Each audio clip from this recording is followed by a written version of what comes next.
অনিশ্চয়তার মুখে ভারত ক্রিকেট দলের প্রস্তাবিত বাংলাদেশ সফর। বিবিসি বাংলার খবর, ভারত ক্রিকেট দলের আসন্ন বাংলাদেশ সফরে সায় নেই দেশটির সরকারের। 3টি করে ওয়ানডে ও টি-20 খেলতে আগামী মাসের 13 তারিখ ঢাকায় আসার কথা ভারত ক্রিকেট দলের, কিন্তু এই সিরিজ খেলতে বাংলাদেশে আসার বিষয়ে কেন্দ্রীয় সরকারের সবুজ সংকেত পায়নি বিসিসিআই। ফলে এই সিরিজ নির্দিষ্ট সময়ে অনুষ্ঠিত হওয়ার সম্ভাবনা নেই বললেই চলে।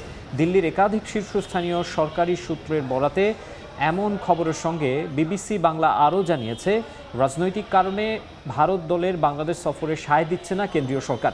দিল্লি মনে করছে, ভারত ও বাংলাদেশের মধ্যে এখন যে শীতল কূটনৈতিক সম্পর্ক এবং বাংলাদেশের পরিস্থিতি নিয়ে ভারতে যে বিরূপ মনোভাব দেখা যাচ্ছে, তাতে ভারত ক্রিকেট দলের সফর ইতিবাচক কোনো বার্তা দেবে না।